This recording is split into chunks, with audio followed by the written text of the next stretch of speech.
Story number 1. The Whispering Pines. The town of Ashford had always been small, almost too small. It sat tucked away in the shadow of the dense, untamed forest known as the Pines. For generations, the people of Ashford had lived their lives with one rule: stay away from the woods, especially at night. The whispers began quietly, like rumors in a church basement. No one took them seriously at first, just idle gossip among the children. But when people started to vanish, when faces grew hollow from fear and grief, the whispers turned into something far more sinister. At first, it was only the children. They were the ones who claimed to hear the voices, the ones who said the trees called to them.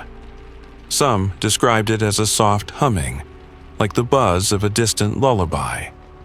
Others said it was more like whispers, low and almost mocking. They told me things. A boy named Charlie confessed to his mother one night, his eyes wide with terror. "They know everything, Mama. They know what you did." His mother dismissed it as a child's wild imagination, but the disappearances didn't stop. Every month, someone went missing, always in the same pattern. Each person last seen near the edge of the pines. The townspeople grew more restless. Children were kept indoors, locked away after sunset, but the whispers still lingered, reaching the ears of those who dared to listen. It was Emma who broke the rule. She was just a girl, 11 years old, with a head full of curiosity and a heart that never quite understood fear. Everyone in town knew she was different. Her wild brown hair, her fierce spirit, the way she never stayed in one place for long. She was always out there, exploring, running through the woods, climbing trees as if she could outrun the fear that haunted her. Her grandmother, once a young woman in Ashford, had warned her about the pines. "They're not just trees, Emma. Don't you go in there. The woods, they have a way of changing people. They listen." But Emma was the kind of girl who never believed in warnings. Not from old women, and certainly not from frightened townsfolk. So, when the whispers grew louder on the edge of her mind, when the pull of the trees became too strong to ignore, she slipped away one cold autumn afternoon, making her way toward the dark line of the forest. She didn't expect to hear anything at first. How could she? The stories were just stories, right? Just warnings from old-timers who had forgotten what it was like to be young and free. But as she stepped deeper into the pines, Emma noticed the silence. It wasn't the peaceful silence of a forest, the quiet hum of nature. No, this was different. It was a heavy, thick silence, like the world itself was holding its breath. And then it came. At first, it was nothing but the rustle of leaves, so faint that Emma thought it was just the wind. But as she continued, the sound grew clearer, sharper, almost like words. The trees seemed to shift around her, their branches swaying and creaking, as though they were moving just for her. She froze in place, her heart pounding in her chest. "Come closer, little one." The voice was a breath in her ear, soft and warm, like an old friend calling her home. Emma's blood ran cold. She couldn't move, couldn't scream. The whisper was all around her, threading through the trees, weaving itself into the very air she breathed. "We see you, Emma. We know your name. Come closer, and we will tell you everything." A sudden gust of wind swept through the forest, pulling at her hair, and Emma stumbled forward, drawn by an invisible force. She felt something, someone, watching her from the shadows between the trunks. Her legs felt weak, but she couldn't stop now. Not when the trees were calling her. Not when they were offering answers to questions she hadn't even thought to ask. She stepped deeper into the woods. each footfall feeling heavier than the last. The whispers became louder, now a chorus of voices, calling her name, coaxing her to keep going. "Don't be afraid, Emma. We can give you what you want. You only need to listen." Emma finally found herself at the center of the forest, standing before an ancient tree, its bark dark and twisted. The air around her seemed to hum, vibrating with an energy she couldn't explain. She reached out, her hand trembling as she touched the rough surface of the tree. The moment her fingers made contact, the ground beneath her feet trembled. The trees shifted, the branches reaching out, closing in around her. "You've found us," the voices whispered. "Now, you will never leave." Emma's mind raced. She tried to pull away, but it was too late. The roots of the tree shot up from the ground, wrapping around her ankles, her legs, pulling her closer to the trunk. The air was thick with the smell of damp earth, of rot, of something ancient and wrong. She opened her mouth to scream, but the whispering drowned out all sound. Her body stiffened, her breath caught in her throat as the world around her warped. The trees, once alive with whispers, now pressed against her, their voices filling her mind. "You belong to us now, Emma." And then, the whispers stopped. The next morning, Emma's mother searched the woods for hours, calling her daughter's name, but there was no sign of her. The townspeople found her backpack near the edge of the pines, but Emma herself was gone. No one knew where she had gone or what had happened to her. They only knew that something had changed in the forest. The whispers were quieter now, almost hushed, as if they were waiting for the next child to hear them. The townsfolk would never speak of Emma again, and the pines, once a place of mystery, became a source of unspoken fear. They never told the new children about the whispers, never warned them to stay away. And soon enough, the whispers would return, ready for the next curious soul, the next child brave enough to listen. For the pines never forgot. They never let go. Story number 2. The Last Broadcast. Jack Callahan hadn't touched a radio dial in years. The equipment had long been tucked away in dusty corners of his basement, left to collect the kind of silence that only comes with time. He had been a radio DJ for most of his life, the voice that soothed the restless, told stories, and spun records during the golden years of broadcasting. But that was a long time ago, back before the station closed its doors, before he retired, before everything changed. The world was different now. Radios weren't the same, people weren't the same. It had all gone downhill after the station shut down. That was the day everything had felt off. Jack had thought he'd be fine, that he'd find peace in the quiet. But as the years stretched on, the silence became unbearable. He found himself in a deep hole of nostalgia, constantly revisiting old broadcasts, replaying the tapes of his glory days. It wasn't the same as being on air, though. There was no rush anymore, just a low, aching emptiness in his chest. One afternoon, while digging through some old boxes in the basement, Jack found something unexpected. A tape. Not one of his own broadcasts, but one from the station. A tape from the night it had shut down. The label was faded, nearly illegible, but he could make out the words, "Last Broadcast." His heart skipped a beat. He hadn't seen that name in years.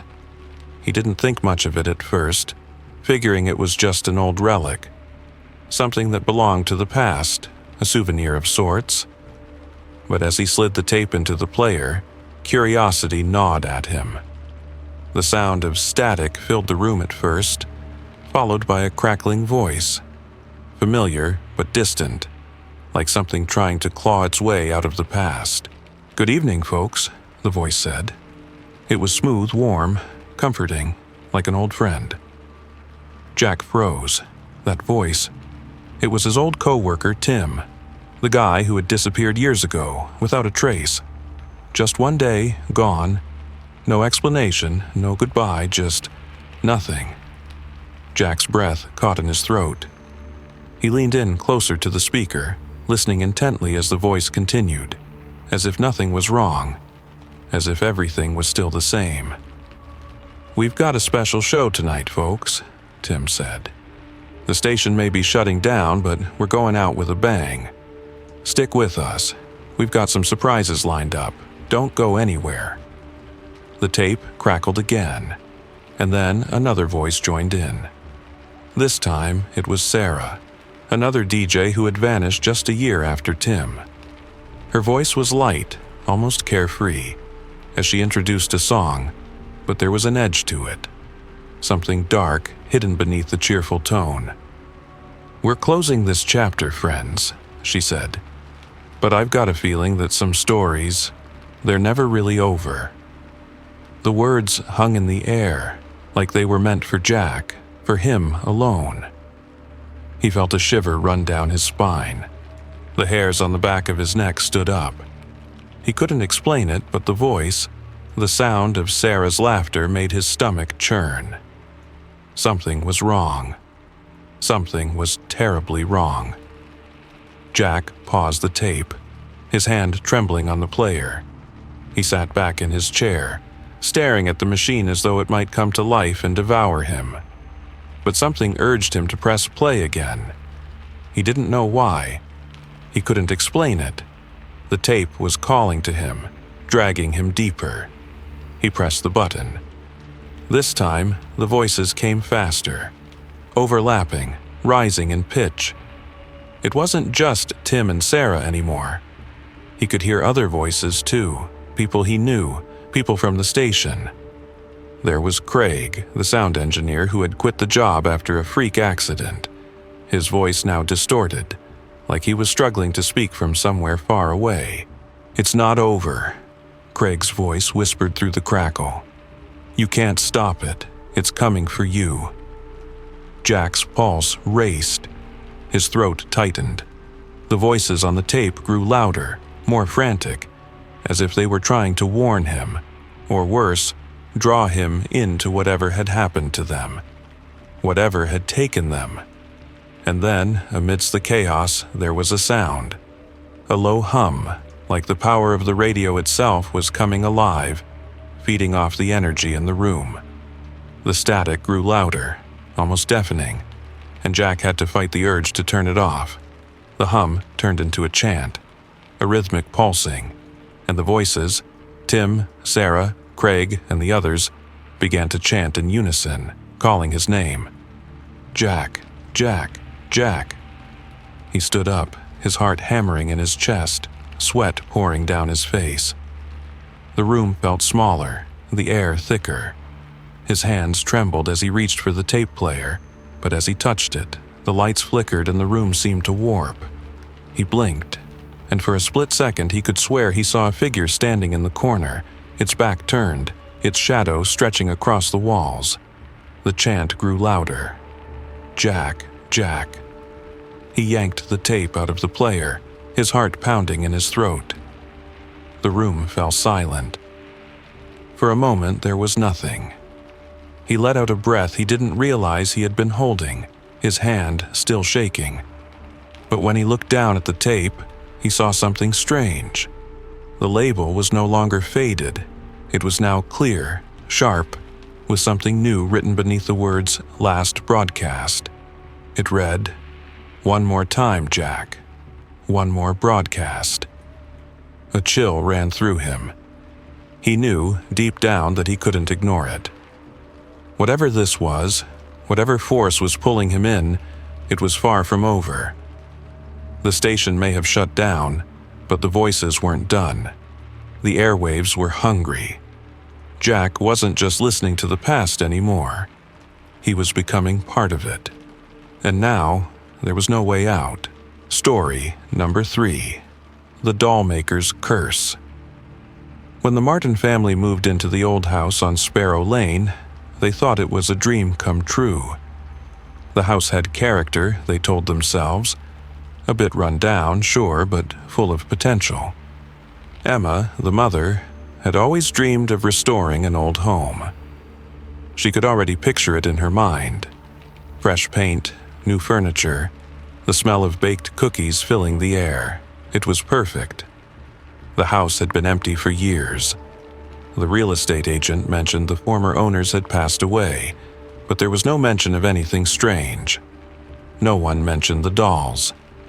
The first time Emma saw them was when she was exploring the attic. It was a dusty space, full of boxes and old furniture draped in white sheets. As she opened the door to the far corner, her eyes landed on them. Dozens of porcelain dolls, sitting perfectly still on a shelf. They were all different, some with delicate faces and others with cracked expressions. Their glassy eyes seemed to follow her every movement. At first, Emma thought nothing of it. Old dolls were a common find in old houses, and besides, they were harmless, right? She laughed it off, but as she dusted the dolls off, she couldn't shake the feeling that something was off. Their eyes seemed to hold a kind of sadness, something ancient and sorrowful. When she showed the dolls to her family, her husband Daniel chuckled. "Looks like we've inherited some creepy souvenirs," he said, lifting one of the dolls from the shelf. "I bet they're worth something." But Emma was uneasy. She decided to move the dolls to the living room, thinking that maybe they'd feel less isolated there. As she set them down on a long table in the corner of the room, she couldn't help but notice how their eyes seemed to watch her family as they unpacked. That night, things started to feel different. The house, which had once been silent and still, felt alive. Emma couldn't quite explain it. She heard creaks in the floorboards, whispers in the walls. She told herself it was just old house noises, nothing to worry about. But then the dolls started to move. It was subtle at first, just a slight shift.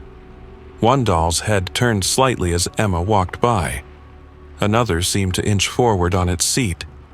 She dismissed it as her imagination playing tricks. But over the next few days, it got worse. The dolls began to shift positions when no one was looking, their eyes following Emma, Daniel, and their young daughter Lily.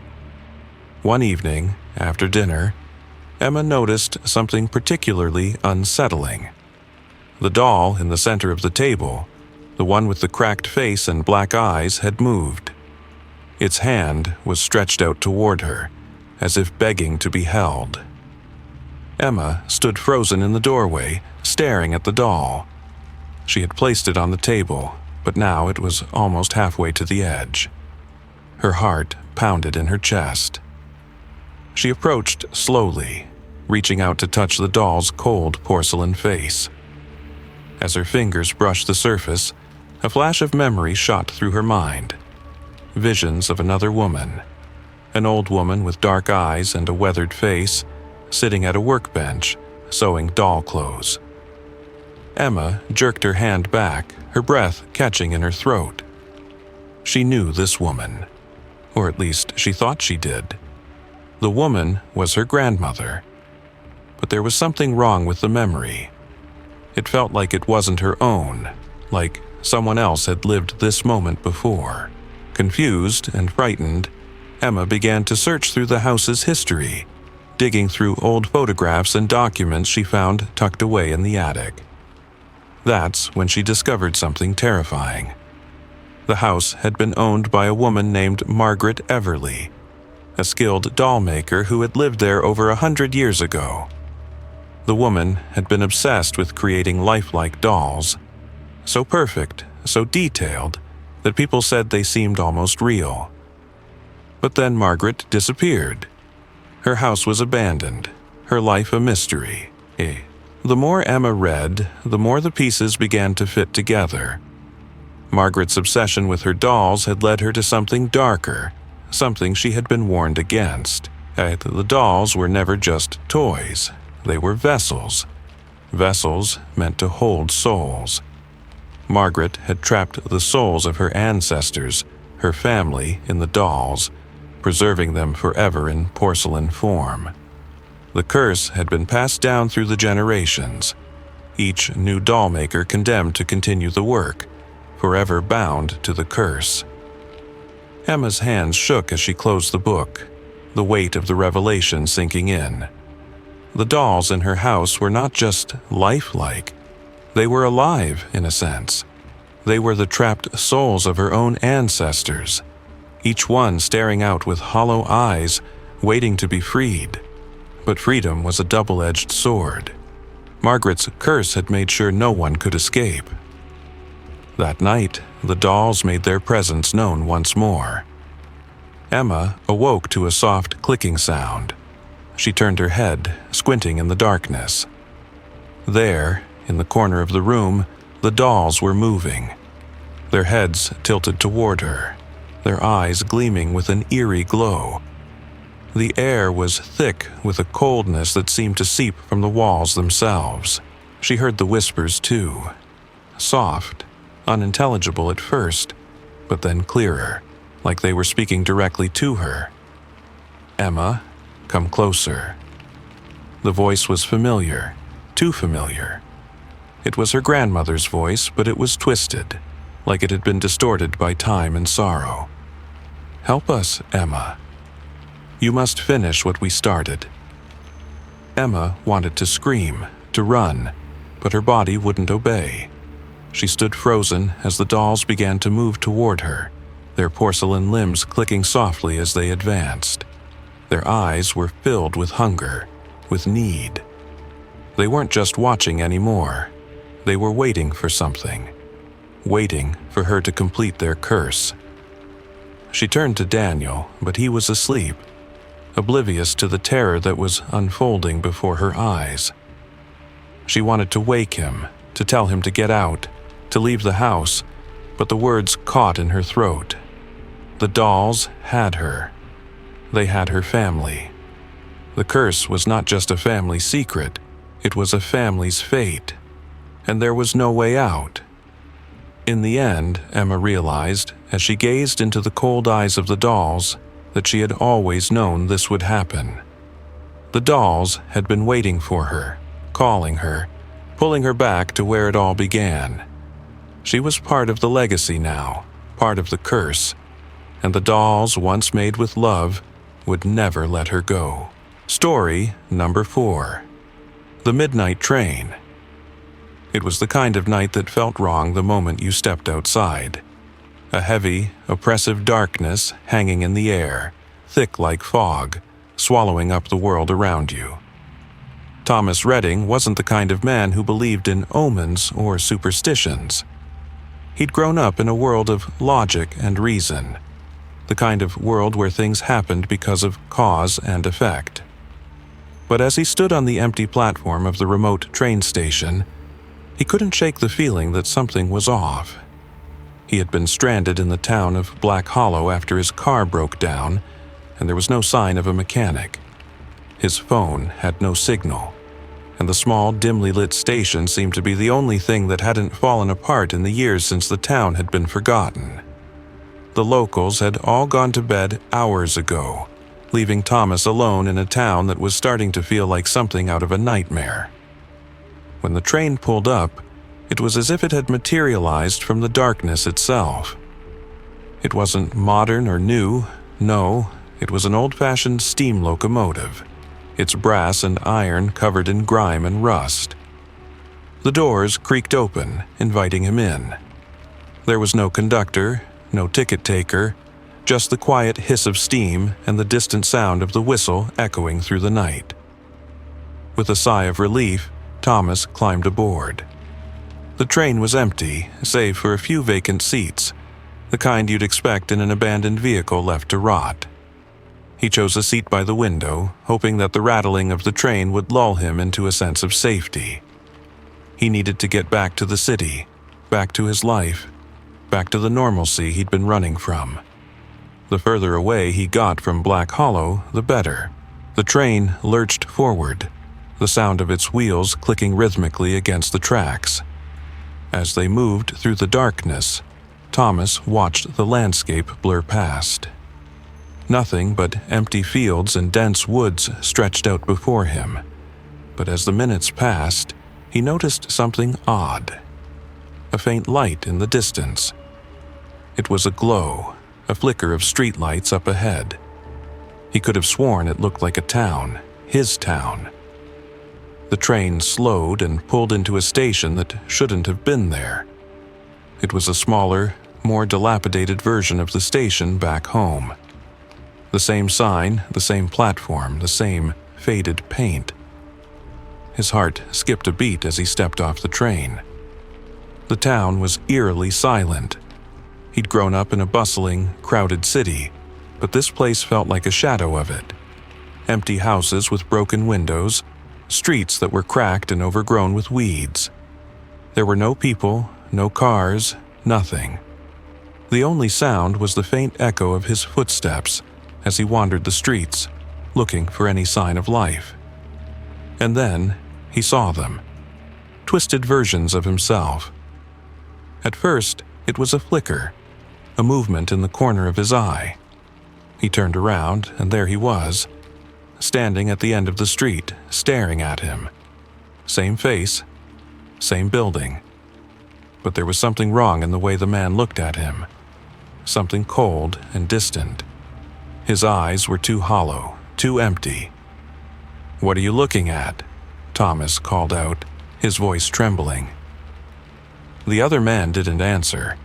Instead, he walked toward Thomas, his footsteps unnaturally slow, dragging as if the weight of time itself was pushing down on him. As he got closer, Thomas could see the deep lines of age carved into the man's face, the hollowness in his eyes, the weariness in his posture. This wasn't just a man who looked like him. This was a version of himself from some dark, twisted future. The man reached out, but Thomas recoiled. His hand was cold, like a corpse. "Don't get off the train," the man said, his voice gravelly, barely a whisper. Before Thomas could respond, the man turned and disappeared into the shadows, leaving him standing there, his heart racing in his chest. He didn't know why, but his feet followed. He didn't want to be here. He didn't want to know what this place was, but it felt like something was pulling him deeper. The train whistle blew again, and Thomas knew it was time to leave. He stumbled back onto the train, his mind spinning with confusion and fear. As the train pulled away, the twisted version of himself, the older, broken version, watched from the station, his eyes never leaving the train. The next stop came just as suddenly, and the same scene unfolded again. This time, the station looked a little more familiar, just like his city, only wrong. The streets were still empty, the houses still abandoned, but now there were signs of life. Shadows moved in the windows, figures that flickered in and out of existence, too fast for him to understand. Thomas stepped off the train, his feet moving against his will. He didn't want to be here. He didn't want to see more twisted versions of himself, but it was like he had no choice. As he walked deeper into the town, he saw more faces, each one a darker, more broken version of himself, showing him glimpses of his future, of the man he might become. He saw himself, years from now, lying alone in a hospital bed, dying from an illness he couldn't even name. He saw himself, years after that, standing at the edge of a crumbling bridge, about to take a fall. He saw himself, screaming into the dark void, but no one could hear him. And every time, the same man, the older, twisted version, would appear, always with those hollow eyes, always whispering the same warning, "Don't get off the train." But Thomas couldn't stop. He couldn't turn back. He had to know. He had to see it through. With each new town, the truth became clearer, the dread more suffocating. The midnight train wasn't just a ride. It was a journey into the future, a path to an inescapable end. The faces of the men who were him, the twisted reflections of himself, were only showing him what he was becoming. And no matter how many times he tried to run, tried to leave, he was bound to this ride, trapped in a loop of his own making. The train slowed again, and Thomas knew that the next stop would bring him to a place he couldn't return from. There was no getting off this train. Not now. Story not ever. Number 5. The Vanishing Point. There were 5 of them in the car, just a group of friends out for a road trip, the kind of carefree, spontaneous journey that young people take when they have no responsibilities weighing them down. It was supposed to be a weekend escape, a break from the grind, a chance to enjoy the last remnants of summer before the harsh bite of fall set in. Jake was the one who had mapped it out, his hand drawing a bold line across the map, pointing out some hidden gem of a camping spot deep in the woods. He'd heard rumors about it, how the woods were untouched by time, untouched by the modern world. No cell service for miles, he'd said, excitement in his voice. Just us, the trees, and a quiet place to think. His friends had laughed, tossing him playful jabs, but they were all in. Amber, with her infectious laugh.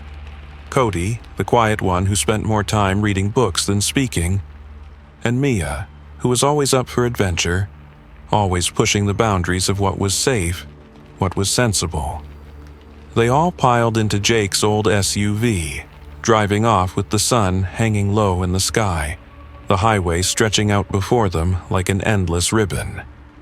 It was supposed to be a regular road trip, but it didn't take long before things started to feel off. The drive into the woods was beautiful, but as they passed through an area marked only by the faintest bend in the road on the map, they realized something had changed. The landscape around them began to shift, the trees thinning out and growing more twisted, the sky dimming, even though it was still daylight.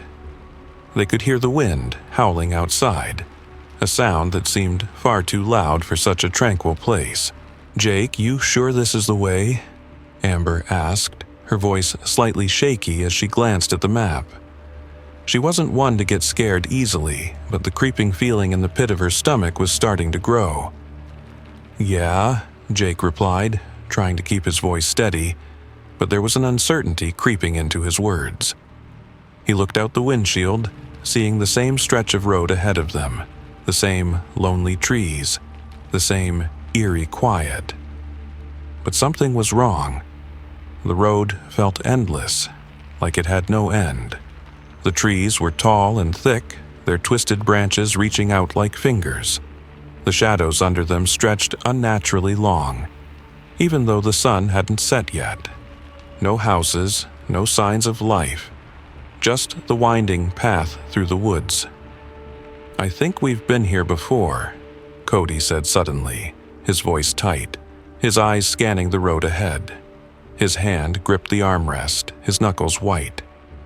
Jake frowned. "What do you mean? We've only been driving for, an hour?" "No, seriously," Cody replied. "I think we passed that same rock a few minutes ago." Mia, who had been looking out the side window, went pale. "No way, that's the same tree. We're going in circles." Jake slammed on the brakes, the car skidding to a stop. His eyes darted from the road to the map, then back to the road again. He shook his head. "This doesn't make any sense. We're not lost. This is the way.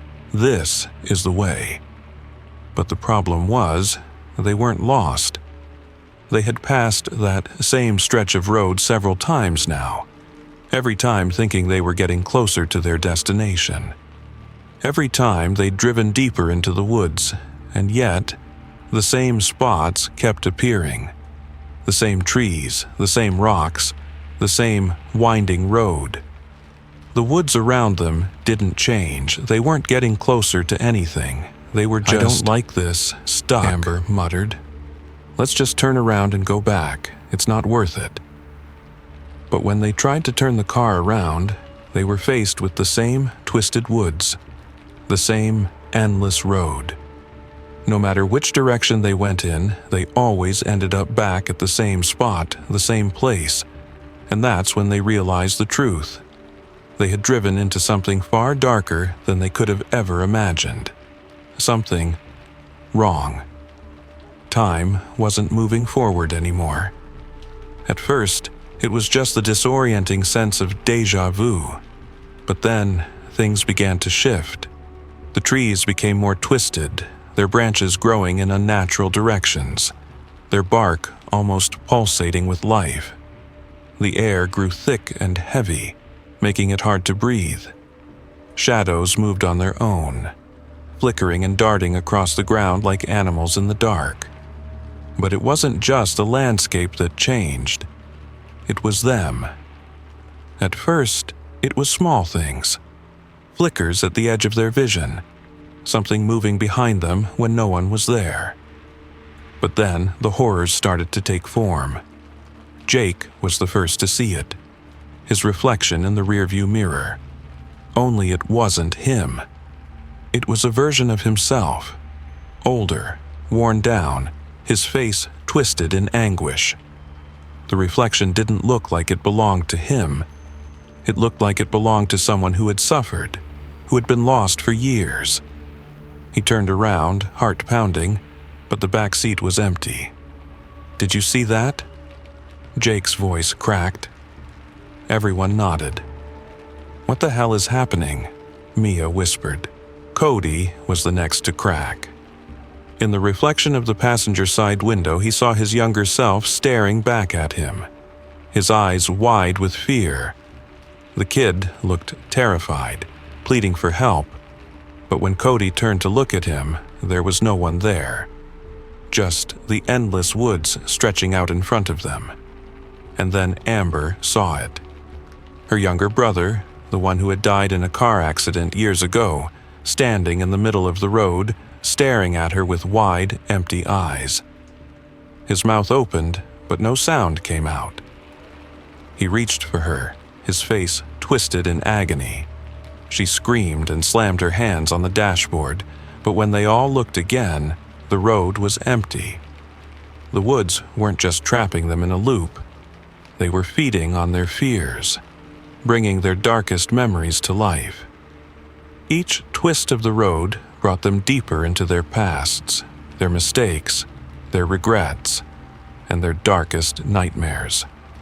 Every time they tried to escape, the past would reach out, pulling them back, dragging them deeper into the woods, deeper into the time loop. The final time they tried to leave, they found themselves not at the beginning of the loop, but somewhere worse. The road had twisted into something unrecognizable. The trees were no longer trees. They were faces, twisted and contorted into shapes of horror. The sky had turned red, as if the sun itself was burning in agony. And there, standing at the end of the road, was their own vanishing point. The point where everything stopped making sense, where the past, the present, and the future collided into an inescapable nightmare. There was no way out. The woods had them now, forever. Story number 6, The Lighthouse Keeper's Secret. It wasn't the kind of job Thomas Daniels had ever dreamed of, but when the offer came through, he took it. The town of Harrow's Point was quiet, almost forgotten. A small coastal village with weathered cottages and a beach that stretched out endlessly. The kind of place where nothing ever seemed to happen. And the lighthouse, standing tall on the rocky cliff at the edge of town, seemed like the perfect place for a man to find peace. At least, that's what Thomas thought when he saw the advertisement for the lighthouse keeper position. He had spent years working dead-end jobs in the city, always dreaming of something more, something simpler. So, when the opportunity presented itself, he packed his things and left the noise and chaos behind. When Thomas arrived at the lighthouse, it was everything he had expected. A tall, looming structure that had long been abandoned by the modern world, its lantern dimmed, its stone walls crumbling. It looked old, forgotten, and the sea winds howled against it as if trying to tear it down. But it felt peaceful. The quiet solitude was comforting, and for the first time in years, Thomas felt at ease. The first few days were easy enough. He maintained the light, cleaned the windows, and read through old logs left behind by the previous keeper, a man named Jacob Whitley. The journal entries were simple: routine reports of weather conditions, maintenance tasks, and the occasional mention of ships passing by. Nothing out of the ordinary, until he came across a final, unfinished entry. It was dated a year ago, just days before Whitley had left the position in haste, his departure sudden and strange. The journal entry was written in frantic handwriting, slanted and almost illegible. The sea is waking. It comes every year, and the price must be paid. The town is safe for now, but how many more times can we offer it? Thomas frowned. What was Whitley talking about? The rest of the journal made no sense. Whitley spoke of the creature, a sea beast, something ancient that lived beneath the waves. Every year, he wrote, the creature would come ashore, demanding a sacrifice to keep the town safe from its wrath. He spoke of a ritual, an offering, something that had been done for generations, but the details were too hazy, too frantic to understand. As Thomas read on, he felt a chill creep down his spine. Whitley's words seemed to grow darker, more desperate, until the last entry simply ended with a strange, cryptic note. It has found me. There's no escape. I hear it calling. The journal dropped from Thomas's hands as a sudden gust of wind rattled the windows. He stood there for a moment, staring at the journal in disbelief. The creature, the sacrifice, the strange madness in Whitley's final days. What was going on? He thought it was just the ramblings of a man gone mad. But then, over the next few days, he began to notice things. Small things at first. Footprints in the sand that weren't there the day before. Shadows shifting at the edge of his vision when he walked along the cliffs. He would hear things. Soft, guttural noises coming from the waves at night, like something was moving just beneath the surface. At first, Thomas tried to tell himself it was just his imagination. The isolation was getting to him. He was alone out here, surrounded by nothing but the sea and the sky. But the strange occurrences didn't stop. They grew more frequent. It wasn't until the anniversary of Whitley's final entry that Thomas saw it. The shadow. It was late at night when Thomas went out to check the light, the moon full and casting a pale glow over the water. The wind had picked up, the waves crashing against the rocks with a fury that made the lighthouse groan. As he stepped onto the narrow walkway that led to the edge of the cliff, he saw it. A large, dark shape moving slowly beneath the water. It was enormous, far too large to be a ship or a whale. Its movements were slow, deliberate, like it was searching for something. And then, from the shadows of the water, something rose. A shadowy figure, its shape indistinct but vast, towering over the waves. Its eyes, if they could be called eyes, glowed faintly, a dull, sickly green that made Thomas's blood run cold. The creature was real. It was no myth, no hallucination. A deep, rumbling growl echoed from the creature, rising up through the rocks and into the night air. Thomas froze, his body locked in place by fear. He could feel the weight of the creature's gaze on him, like it was watching, waiting. That's when he realized the truth. The sacrifice was real. The creature wasn't just a legend. It was something that had been haunting this town for centuries. And now, it had come for its price.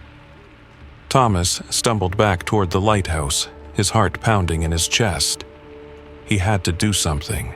He couldn't let it happen, couldn't let this town be taken.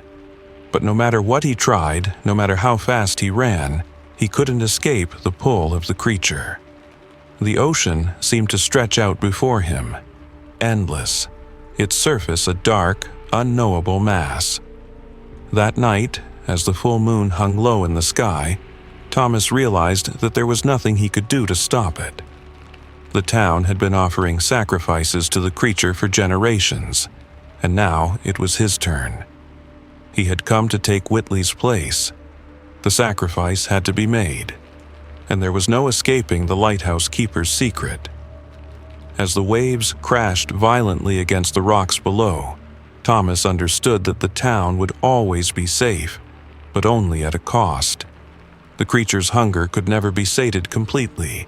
It would always return. And now it would claim him. Story number 7. The Forgotten Town. Elliot Carter had been a historian for over a decade, and in all that time, he had seen his fair share of forgotten places. Old villages, abandoned ruins, towns lost to the changing tides of history. But none of them had ever felt quite like this one. It all started with a map. A faded, yellowed sheet tucked away in a corner of an old archive he was sifting through one rainy afternoon. He wasn't even sure why he had been drawn to it. He had come in looking for records on a nearby historical site, but something about this map called to him.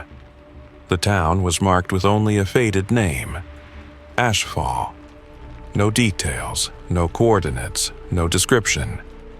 It wasn't on any modern maps, and it wasn't in any historical records he had ever seen. Curiosity gnawed at him.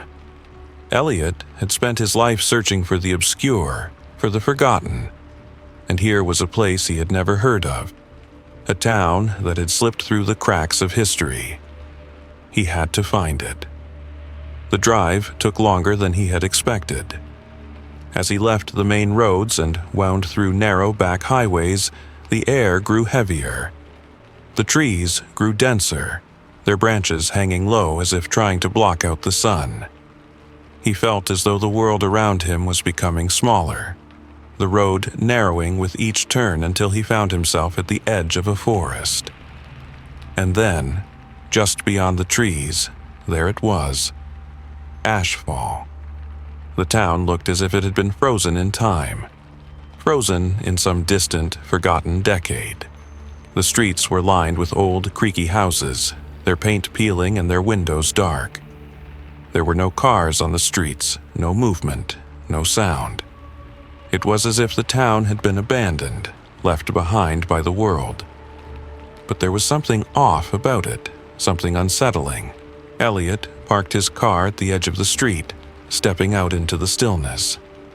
His footsteps echoed unnervingly on the cracked pavement as he walked toward the center of town. He looked around, expecting to see someone who could explain what this place was, why it wasn't on any map.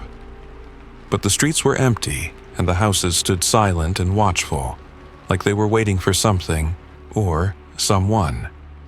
He turned a corner and walked into what appeared to be the town square. The old clock tower in the center of the square stood like a sentinel, its face cracked and frozen at a time he couldn't quite make out. Nearby, a small cafe sat under a sagging awning, but it was empty. No chairs on the sidewalk, no sign of life. And then, as Elliot looked up, he saw them. The people of Ashfall. They stood in clusters along the sidewalk, their eyes blank, staring into nothing. There was no sound, no conversation.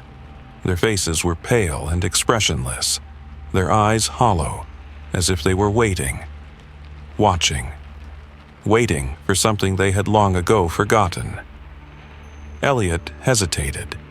He had dealt with the strange before, places and people that didn't fit into the narrative of history. But this felt different. This was not some forgotten, dying town. This felt like a place that had been erased from the world itself. He approached one of the figures, an old man sitting on a bench by the square. The man didn't react as Elliot neared. His eyes were open, staring ahead, but there was no recognition, no acknowledgement of Elliot's presence. "Excuse me," Elliot said, his voice a little too loud in the oppressive silence. "Can you tell me where I am?" The old man blinked once, his gaze drifting slightly to the side, as if the question had never quite reached him. He slowly turned his head back to the empty street. "They're waiting," he muttered, his voice barely a whisper, cracked and dry. "Who's waiting?" Elliot pressed, stepping closer, his heart pounding now. The old man didn't answer. His gaze drifted, unfocused, and Elliot could see a flicker of recognition, a slight tremor, pass across his face. But then, just as quickly it disappeared. Elliot turned away, uneasy, but as he walked further into the town, he began to notice something else. The buildings seemed wrong. Some of the windows were broken, but the shards didn't fall. There were doors left ajar, but no wind blew through them. It was as though the town itself was frozen in a moment, suspended between two worlds. A low, distant sound broke through the silence, a bell tolling from the clock tower. Once, twice, 3 times. The sound sent a chill through him, an icy pang in the pit of his stomach. Something was wrong here, terribly wrong. He continued walking, his breath shallow, his pulse quickening, until he came across what seemed to be a small library. The door creaked open with a hesitant push, and Elliot stepped inside. The air was musty, thick with dust, and the shelves were filled with books that hadn't been touched in years. There, behind the counter, sat a woman. Young, but her skin was pale and her face was drawn, as though she hadn't seen sunlight in a lifetime. She looked up at him slowly, her eyes wide, her expression empty. "Are you from here?" Elliot asked, his voice barely more than a whisper. She nodded slowly. "We're all from here," she replied in a voice that seemed to echo around the room. Her eyes were like the others, hollow, waiting. "We don't leave, and we're never remembered. Not anymore." The words sank into Elliot like a stone, their weight heavy. "What do you mean?" The woman's gaze drifted to the dusty book in front of her. She picked it up, her fingers trembling, and handed it to him. "It's in there. It's the town's curse." Elliot opened the book, flipping through the pages. But as he did, the words began to blur and shift. Paragraphs rearranged themselves, sentences disappeared. The more he read, the less it made sense. The book spoke of a town cursed to be forgotten, a place doomed to fade from memory, erased from history every time someone tried to remember it. He realized, with a sinking feeling, what he had stumbled into. Ashfall was a town that was never meant to be. It had been erased, wiped from the world, from time itself, by something far older than he could understand. And now, Elliot was here, part of it. He wasn't meant to remember this place. He wasn't meant to escape. As he closed the book, he turned to leave the library, but the woman's voice stopped him. "You can try to leave," she said softly, "but you'll forget. You'll always forget. We all do." The door slammed shut behind him. The last thing Elliot saw before the world around him vanished completely was the clock tower, its hands moving backward, erasing him from existence. The town was waiting. And now, he was one of the lost. Story number 8. The man who couldn't wake up. It always started the same way. The sound of the alarm clock blaring in his ear, the harsh, shrill noise that jolted him awake. Tony had never been a fan of mornings, but that first moment of consciousness was always followed by a deep breath, a fleeting sense of relief. He was alive. It was a new day. The world was still turning. Except this time, it wasn't. The moment Tony opened his eyes, something felt wrong.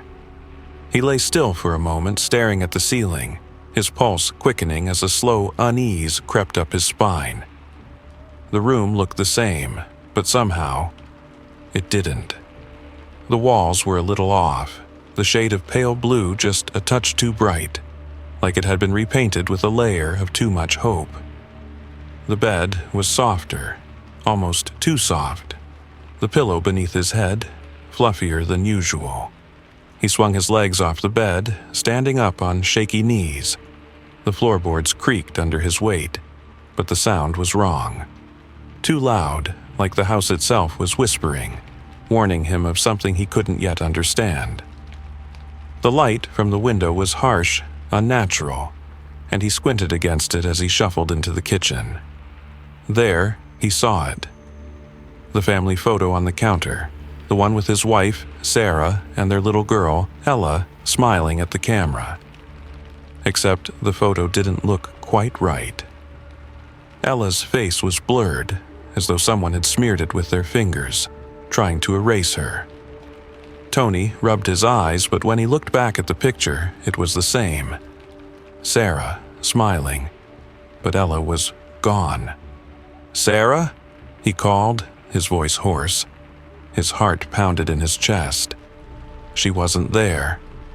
He stepped into the living room, scanning the room for any sign of her. The TV was on, but the screen was static, flickering like it had been hit by a power surge. The couch cushions were dented, as though someone had been sitting there, but there were no other signs of life. The house felt empty. Too empty. Something was missing. Then the phone rang. Tony picked it up, the receiver heavy in his hand. He didn't recognize the number, but something inside him told him he had to answer it. "Hello," he said, his voice trembling.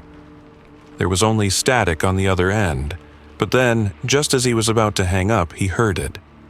A soft, breathy voice, barely a whisper. "Tony, wake up." The words froze him in place. He didn't know why, but they felt familiar, too familiar. He dropped the phone, the line still buzzing with the eerie static, and ran to the front door. He needed to get out of the house, away from whatever was happening, away from this strange version of reality. The door opened, but the street outside wasn't what he expected. It was the same street, yes, but everything looked warped. The houses were just slightly crooked, as if someone had shifted them a few inches to the left without his noticing. The sky above was an unnatural shade of green, swirling with clouds that seemed to move too quickly. The people walking down the street didn't look at him. They just walked by, faces blank, as though they were ghosts trapped in a loop. Tony staggered back inside, slamming the door behind him. His mind raced, trying to make sense of it. He rubbed his eyes, his hands shaking. He needed to wake up. He had to. But when he looked at the clock, it was already 9:30 a.m., the same time it had been when he woke up. It didn't make sense. He turned back to the phone, but it was gone. He was alone. No wife, no daughter, no sign of anyone at all. The house was still his, but it wasn't his. The walls closed in around him, suffocating him with the weight of the silence. And then, it happened again. The alarm clock went off, the same sound, the same blaring tone. Tony bolted upright in bed, heart pounding. He breathed in sharply, trying to steady himself. For a second, he thought he had imagined it all. It had been a nightmare, but when he looked around, just a bad dream. The room was different. Again. The walls were darker this time, the shadows longer. He could hear footsteps outside his door, but they weren't normal, they weren't real. They were hollow, as though someone was walking on a surface that didn't exist. The panic set in, and this time, Tony didn't wait. He ran into the living room, but what he saw stopped him cold. The furniture had changed.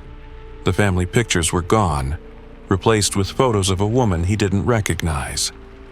The couch had been rearranged, and the TV was now showing static, nothing but noise. No news, no weather report, just endless hollow noise. "Sarah," he called, but his voice sounded distant, like someone else was speaking for him. The words hung in the air, thick with an unshakable sense of dread. But there was no answer. This wasn't real. This wasn't his life. It couldn't be. And then, the phone rang again. Tony picked it up, his fingers trembling. The same static, the same whisper. "Tony, wake up." It hit him then, a sudden, horrifying realization. Every time he thought he had woken up, every time he thought he had escaped, he had only slipped deeper into a nightmare. It wasn't the world that was changing. It was him. He was the one who had caused this, the one who had unraveled everything. The things he'd done, the choices he'd made, the wrongs he'd ignored. They were all coming back, piece by piece, twisting his reality, erasing everything he loved. And it was too late. There was no escape. The phone fell from his hand, crashing to the floor. He could feel it now. Something was watching him, something lurking in the corners of his mind, something that knew what he had done. The world around him warped and twisted. His house, his life, his family. They were all slipping away, piece by piece, leaving him trapped in a nightmare of his own making. And in the end, he understood. He wasn't waking up anymore. This was his reality now, and it would never end. Story number 9. The Shadow in the Mirror. Maggie Larson had never been one to believe in the supernatural. Ghost stories, haunted houses, and cursed objects were things that belonged in the pages of old books or the script of bad horror films. But that was before she found the mirror. It had been an accidental discovery, like most of the things that change a person's life. Maggie was at an estate sale in a sleepy little town, not far from her apartment. She wasn't looking for anything in particular, just browsing, enjoying the quiet clutter of old things that smelled of dust and memories. The mirror was tucked away in a corner, standing alone, its ornate frame darkened with age. It was beautiful, she thought, though in an unsettling way. The wood was carved with intricate patterns, spiraling vines that seemed to shift when you looked at them too long. The glass, though slightly fogged with time, still reflected the light in an eerie way, casting a pale glow that made it seem as though it held something hidden behind its surface. She bought it on a whim, paying far too much for something she hadn't even intended to purchase. But the moment she touched it, she felt a strange tug. She couldn't explain it, but it was as if the mirror was calling to her, promising something she didn't understand. Once she brought it home, it became a centerpiece in her small apartment. She placed it on the wall above her couch, admiring how it added character to the otherwise plain room. For the first few days, everything seemed normal. The mirror reflected her own image. Nothing more, nothing less. But it wasn't long before things began to change. At first, it was subtle. She'd catch a glimpse of something strange in the reflection. A shadow that moved just a little too fast. A flicker of movement that didn't quite match the stillness of the room. Maggie brushed it off, telling herself that it was just her mind playing tricks. The natural weirdness of seeing her own face reflected back at her. Then came the dreams. They started quietly, like whispers in the dark.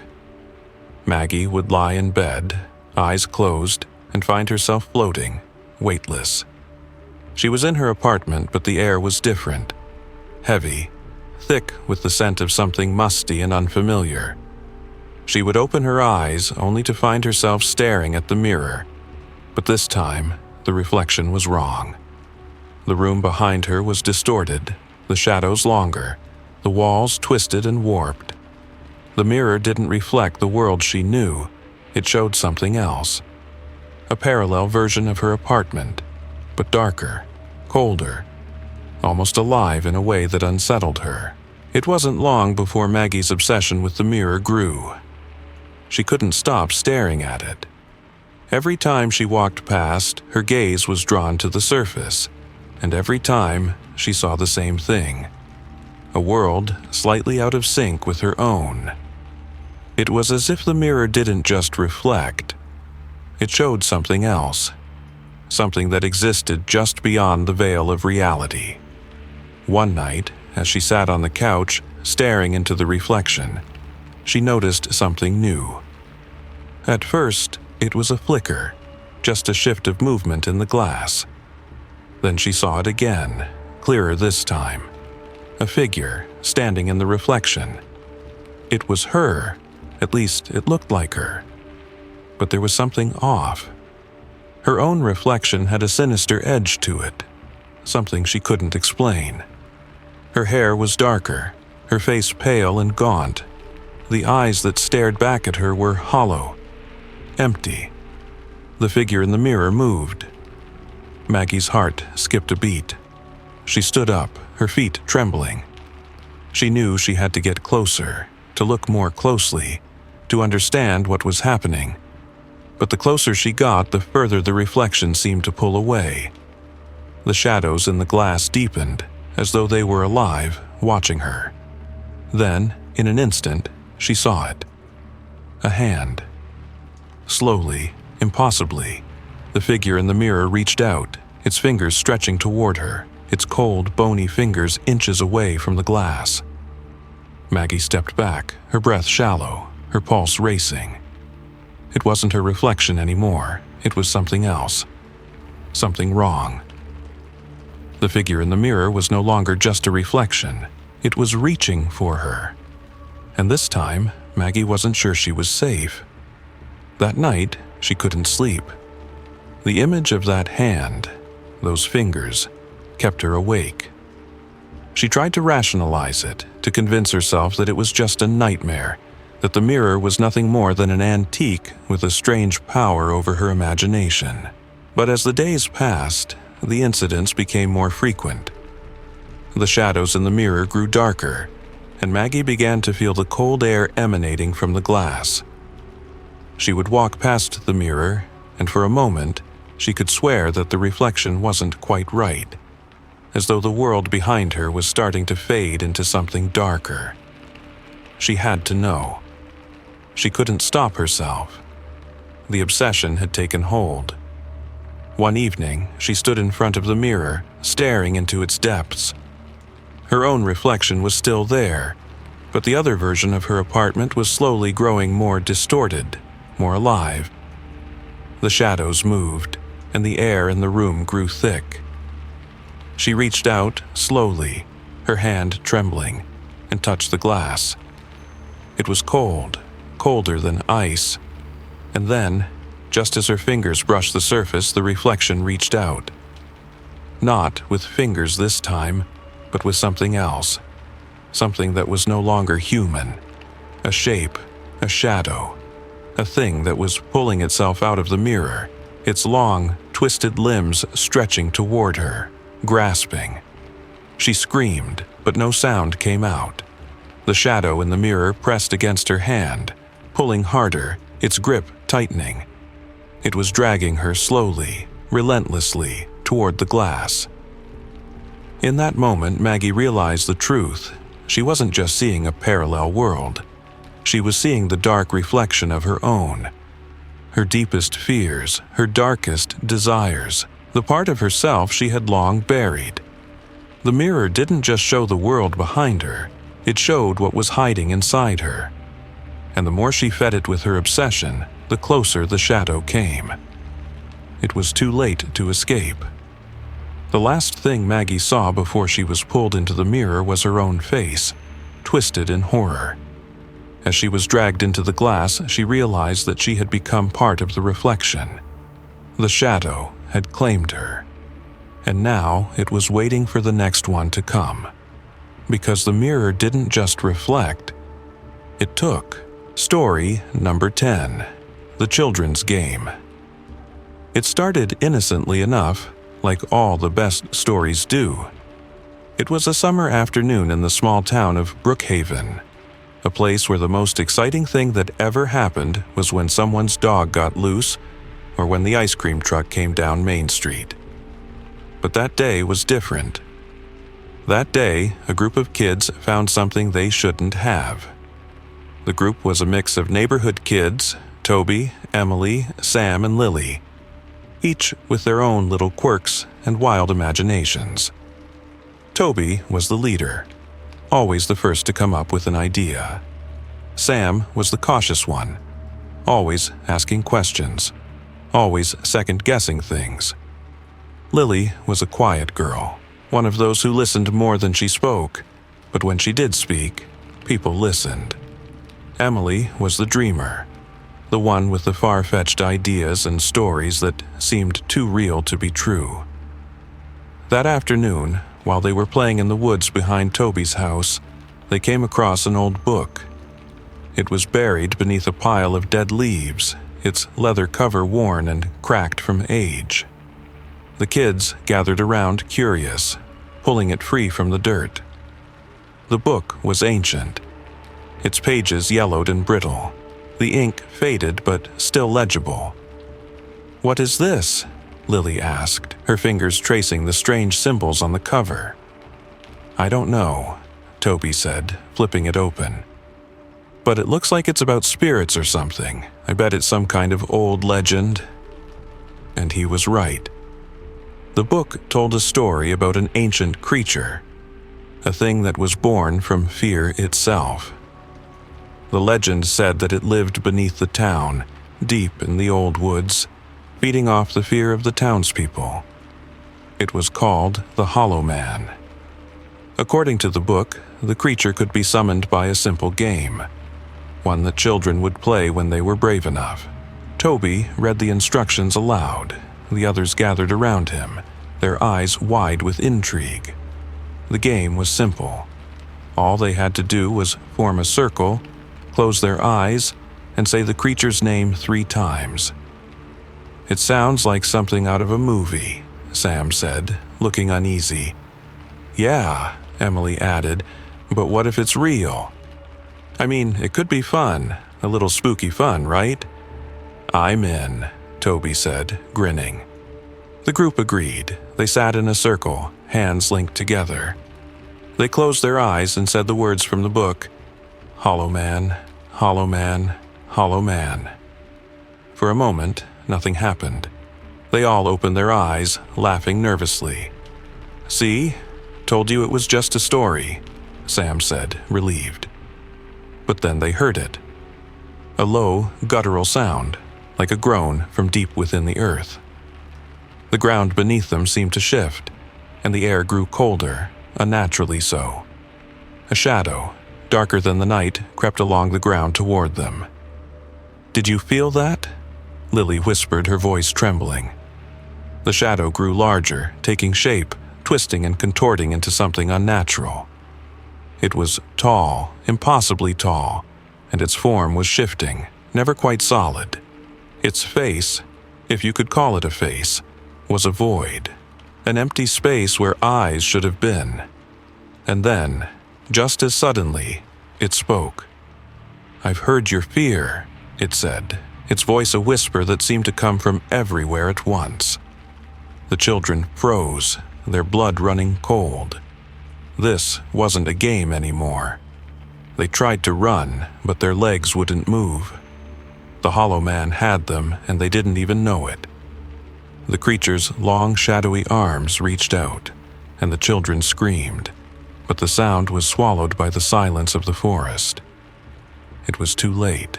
The Hollow Man didn't need to touch them to feed.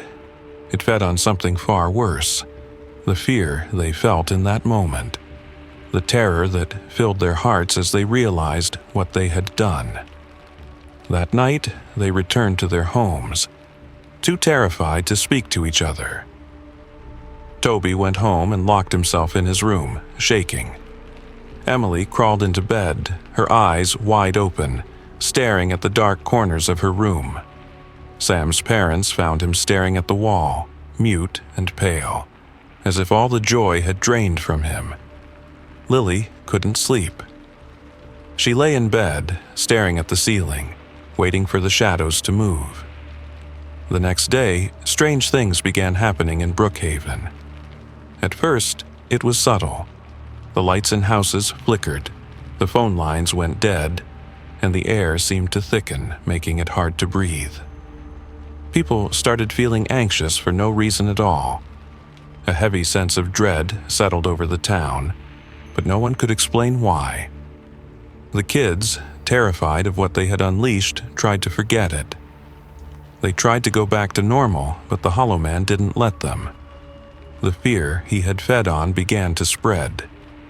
It wasn't just the children anymore, it was everyone. As the days went by, the town started to unravel. People grew paranoid. Arguments broke out. Neighbors turned on each other. Strange, inexplicable accidents happened. Car crashes, fires, pets running off and never returning.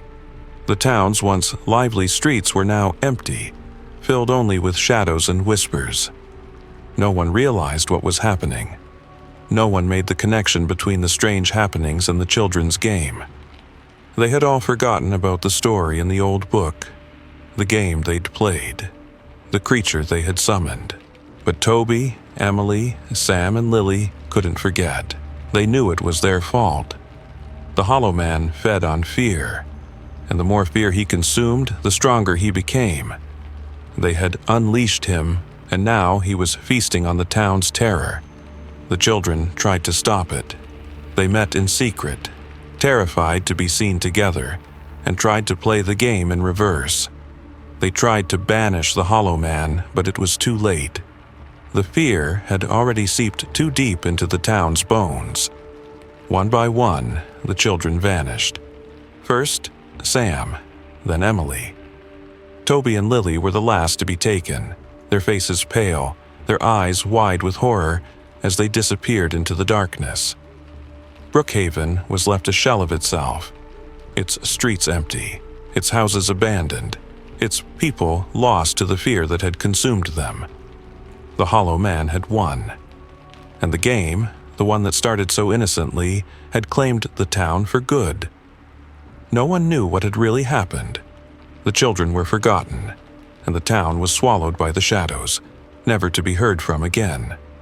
But somewhere, deep in the woods, the Hollow Man still waits. And if you listen carefully, you might hear the faint whisper of a child's laughter echoing in the darkness.